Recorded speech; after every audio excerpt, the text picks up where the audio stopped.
Hello friends, मैं मोनिका, आपकी gardener दोस्त। आज आपसे बात करूंगी कि अब देखिए बारिश शुरू हो गई है और वैसे भी अब 10-15 दिन में 20 दिन में मॉनसून आने वाला होगा। जुलाई में मॉनसून आ जाता है। तो अभी आजकल भी मॉनसून, इस बार तो बारिश होती ही रही है, मॉनसून जैसा ही रहा है, लेकिन फिर भी प्रॉपर मॉनसून जब जुलाई में आएगा तब हम क्या करेंगे। सबसे मेन काम सबके दिमाग में जो आता है वो कटिंग्स लगाने का आता है। तो आज मैं आपसे ये बात करूंगी कि देखिए कटिंग कैसे लेनी है, इस पे मैंने वीडियो बनाई हुई है। मतलब अच्छी पूरी वीडियो है कि कटिंग कैसे लेनी है, उसको कहाँ से कट करना है, कट करने के बाद उसको कैसे रखना है। उसका लिंक मैं आपको दे दूंगी डिस्क्रिप्शन में। पूरी कंप्लीट बहुत अच्छी वीडियो बनी हुई है। आज मैं जो बात करूंगी, हमने अच्छी सी कटिंग ले ली, उसको कहाँ से कट करना है, कैसे पत्ते हटाने हैं और उसको रूटिंग हार्मोन लगा के हमें लगाना है, ये सब बातें हम लोग कर लेते हैं। उसके बाद कुछ बातें ऐसी हैं कि उस कटिंग को कहाँ रखना है, कैसी सिचुएशंस में रखना है, क्या चीजें जो है हमारी जो कटिंग है उसमें रूटिंग को फास्ट करने की टिप्स के बारे में आज मैं बात करूंगी।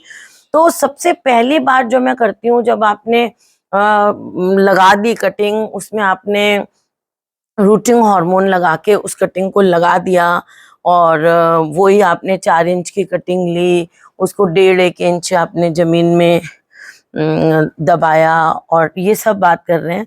फिर सबसे क्या कंडीशंस हैं, उनमें सबसे पहली कंडीशन है कि जो ग्रोइंग मीडियम जो होता है हम यूज करते हैं ना कटिंग लगाने के लिए, वो कैसा होना चाहिए, थोड़ा सा वार्म रहना चाहिए। वो जहां हम अपनी कटिंग को रखते हैं तो वो ग्रोइंग मीडियम हमारा हल्का सा वार्म रहना चाहिए।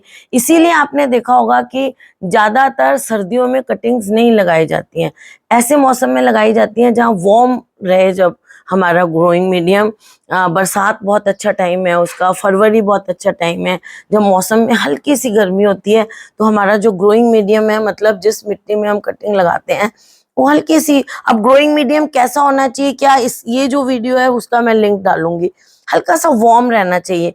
वार्म जब हमारा ग्रोइंग मीडियम होता है ना, तो उससे रूट का डेवलपमेंट जो है वो जल्दी होता है पौधे में।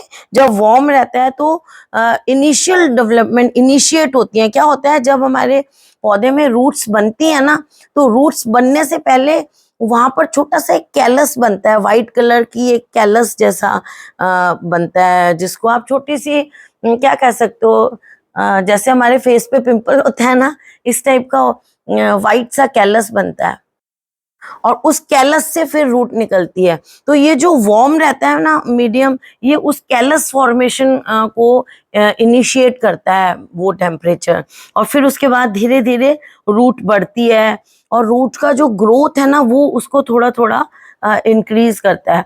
और दूसरी चीज, ये जो वार्म मीडियम रहता है ना, तो वार्म रहने से क्या होता है कि वो ज्यादा गीला नहीं रहता है, अप्रोप्रिएट मॉइस्ट रहता है। वो एक्स्ट्रा मॉइस्चर गर्मी से निकल जाता है, तो वो जो उसको मिट्टी को जो वार्मथ होती है उस ग्रोइंग मीडियम की मिट्टी को सुखाने में भी हेल्प करती है। क्योंकि हमारी जो कटिंग होती है ना, अगर उसमें ज्यादा, है ना, अगर हमारी मिट्टी में वार्मथ रहती है ना, तो वो मिट्टी को, देखिए ये छोटी छोटी ये रूट्स निकल रही है ना, ये नोड से रूट्स निकलती हैं।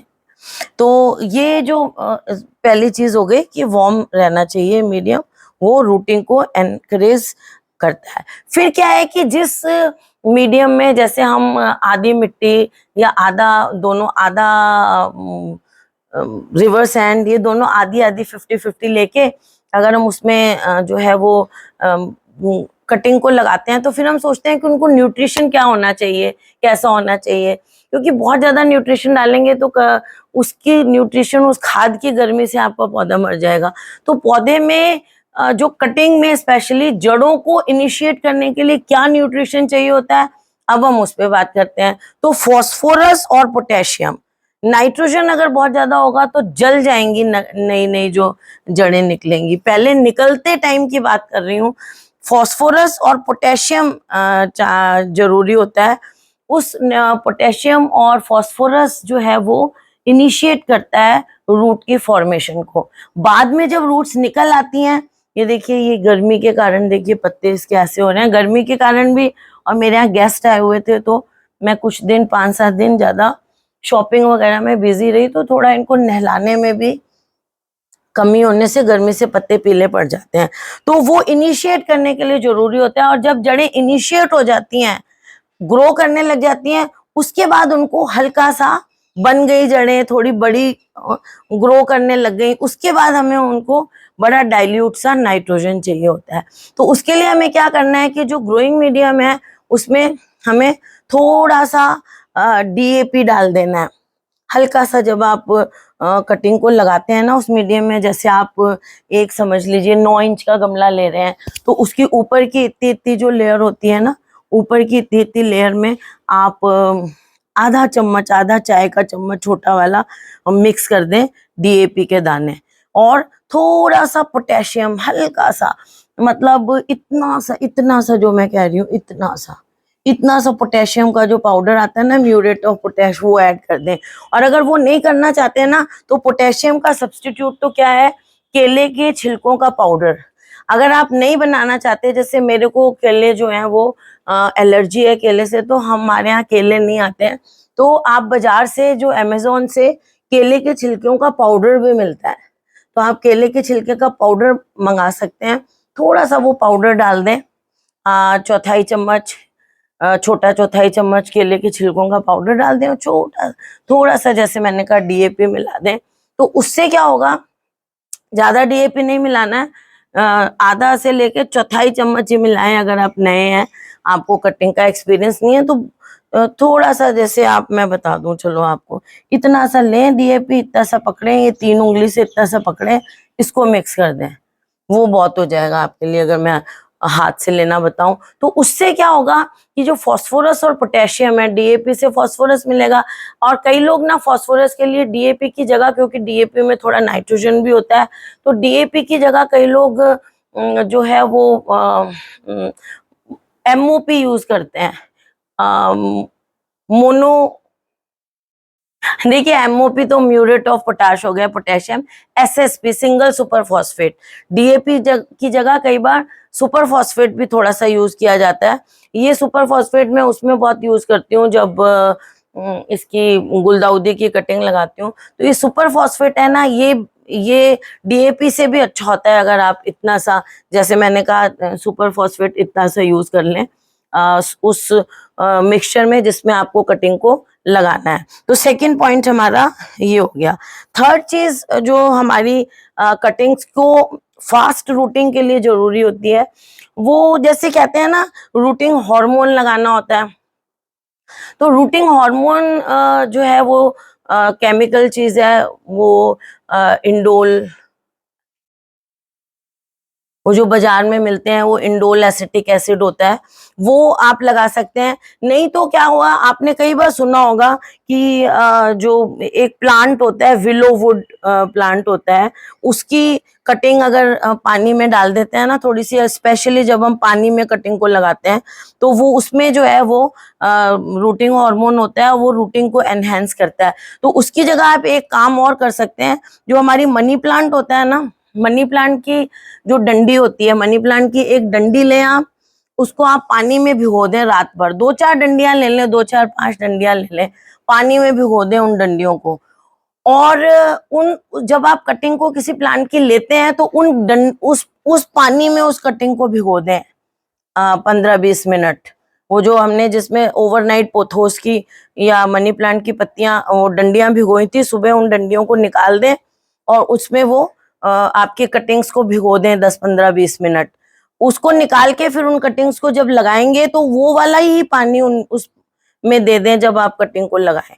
तो उसमें जो रूटिंग हार्मोन होगा, वो आपकी जो कटिंग्स हैं उनको बहुत जल्दी रूटिंग उसमें इंड्यूस करेगा, शुरू करेगा, उसमें रूटिंग बहुत जल्दी होनी शुरू हो जाएगी। 1 हफ्ते के अंदर आप देखेंगे आपके कटिंग्स में रूटिंग शुरू हो गई है। तो ये एक बहुत नई चीज है कि हमारी मनी प्लांट की डंडियों में भी रूटिंग हार्मोन होता है। और फिर मैं लास्ट में बात करूंगी कि लाइट जो होती है ना, वो रूटिंग को इंड्यूस करने के लिए बहुत जरूरी होती है। जब आप कटिंग को लगाते हैं, तो इनिशियली 1 हफ्ते तक उसको थोड़ी सी कम लाइट चाहिए होती है।